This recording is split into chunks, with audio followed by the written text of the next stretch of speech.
আজ আলোচনা করব প্রত্যেকটা মানুষের জীবনে খারাপ সময় আসা প্রয়োজন এবং এই খারাপ সময়ে আপনি নিজেকে কিভাবে তৈরি করবেন। আচ্ছা, একবার কল্পনা করুন তো, ডক্টর বি.আর. আম্বেদকর, আমরা জানি ভারতের সংবিধানের রচয়িতা, তার ছাত্র জীবনটা চিন্তা করুন। অত্যন্ত আনন্দময়, খুব দামি স্কুলে পড়তো, তার বাবা মা প্রচুর টাকা দিয়ে তাকে বিদেশ পড়াতে পাঠিয়েছিলেন না। তিনি যখন প্রাইমারি স্কুলে পড়তেন, জাতের বেড়াজালে তাকে জাতা কলে পিষতে হয়েছিল। ভাই চিন্তা করুন, স্কুলের বারান্দায় বসে ক্লাস করতো, ঘরের মধ্যে বসতে নিত না, এমনকি বিদ্যালয়ের জল পর্যন্ত তাকে খেতে দেওয়া হতো না। যদি সেই যন্ত্রণাটা সে উপভোগ করতে না পারতো, তাহলে আজকে আমরা এত সুন্দর একটা সংবিধান দেশের জন্য পেতাম না। সেই সময় সে পড়াশোনা ছেড়ে দিয়ে যদি বাইরে বেরিয়ে যেত, যে না, আমার দ্বারা পড়া হবে না, আমি লেবারি করবো, আমি সারা জীবন ধরে কষ্ট করব, ব্যাস, তাহলে কী হতো? আমরা কিন্তু আম্বেদকর স্যারকে পেতাম না।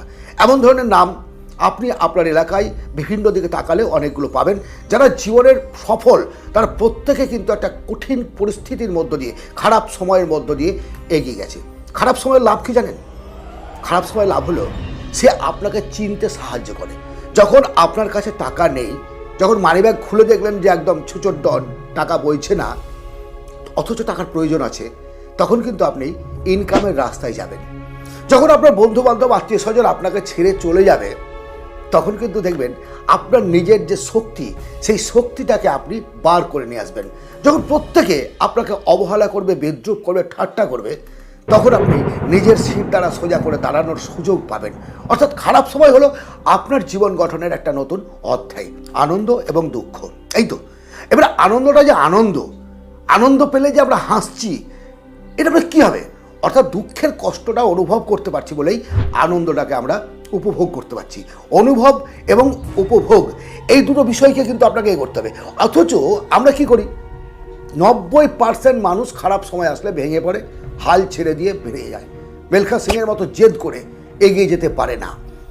ওই কারণে 10% মানুষ যারা সেই খারাপ সময়েও নিজের লড়াইটাকে টিকিয়ে রাখে, নিজের লড়াইটাকে ধরে রাখে, তারা কিন্তু সফল হয়, ইতিহাস রচনা করে। আমরা বিভিন্নভাবে তাদের নাম স্মরণ করতে বাধ্য হই, চাই বা না চাই, তারপরেও কিন্তু বাধ্য হই। কিন্তু এই খারাপ সময়ে যদি আপনি আপনার অবস্থাটাকে ঠিক রাখতে পারেন এবং চান, তাহলে পরে আপনার নিজের ওপরে একটা ভরসা প্রথমে তৈরি করতে হবে। আপনাকে এটা বুঝতে হবে যে প্রত্যেকটা সময় একই রকম নয়। সকাল হলে সন্ধে হবে, রাত্রি হলে দিন আসবে, খারাপ সময় আসলে ভালো সময় আসবে। এই সময়ে আপনার কি করা উচিত? যখন আপনার মধ্যে এমন একটা যন্ত্রণাপ্রদ জায়গা আসছে, এমন একটা নেগেটিভ চিন্তা আসছে, হ্যাঁ নেগেটিভ, এই যে নেগেটিভ চিন্তা, এর হাত থেকে বেরিয়ে আসার জন্য আমরা বারবার বলি think positive, think positive, be positive. আরে ভাই, সবসময় বি পজিটিভ করলে জীবনে কিছু করতে পারবেন? আপনি ইচ্ছে করলেও কি নেগেটিভ চিন্তাটাকে মাথা থেকে হটাতে পারবেন? ওই যে বলে অনুভূতি, এটাকে একটা অনুভূতির সঙ্গে নেন। পজিটিভ থিঙ্কিং, নেগেটিভ থিঙ্কিং দুটোই থাকবে, একটা অবস্থা। এই অবস্থা থেকে বেরিয়ে আসতে হবে। অবস্থা থেকে যখন আপনি বেরিয়ে আসতে পারবেন, তখন পজিটিভ থিঙ্কিং আপনাকে আপনার রাস্তা তৈরি করে দেবে সামনের দিকে এগিয়ে যাওয়ার জন্য। এই কারণেই আমি বলি, খারাপ সময়ের মধ্য দিয়ে যখন আপনি যাচ্ছেন, তখনই দেখবেন দুর্দান্ত আইডিয়া মস্তিষ্কের মধ্যে আসে, খুব ভালো ভালো আইডিয়া, আর্টিকেল লেখার জন্য, ভিডিও তৈরি করার জন্য, স্ক্রিপ্ট লেখার জন্য। মস্তিষ্ক যখন আপনি আনন্দ উৎফুল্লের মধ্য দিয়ে আসেন, তখন মস্তিষ্ক ক্রিয়েটিভ চিন্তা ভাবনা করতে পারে না। অর্থাৎ নিজেকে তৈরি করার সবচেয়ে গুরুত্বপূর্ণ অধ্যায় হচ্ছে bad time of our life, খারাপ সময় আমাদের জীবনের। ওই যে বলেছি, খারাপ সময় একটা অনুভূতি, সেই অনুভূতিটাকে কাজে লাগিয়ে আপনার ভেতরের আগুনটাকে জ্বালাতে হবে। কয়লায় যত বেশি চাপ পড়বে, তত হিরে রূপান্তরিত হবে। আপনি যত বেশি কষ্ট পাবেন, তত বেশি নিজেকে তৈরি করতে পারবেন। আজকের যে অবস্থায় আপনি আছেন, একবার কল্পনা করুন, জীবনে কতটা অধ্যায় পার করেছেন, এরকম কষ্টের রাত পার করেছেন, এবং তার জন্যই কিন্তু আজকে আপনি এই জায়গায় আছেন। আগামী দিনেও এমন একটা সময় হয়তো আসবে। আমি বলবো, এই সময়ে আপনি নিজেকে তৈরি করুন, নিজের স্কিল ডেভেলপ করুন, নতুনভাবে নিজেকে চিন্তা করুন, নতুন পথের তৈরি করে এগিয়ে যান। পালিয়ে যাওয়াটা কিন্তু রাস্তা নয়। পালিয়ে গিয়ে বাঁচতে পারবেন না, কোথাও পালিয়ে গিয়ে বাঁচতে পারবেন না, না না না। আপনি পৃথিবী ছেড়ে যান আর পৃথিবীর মধ্যে থাকুন।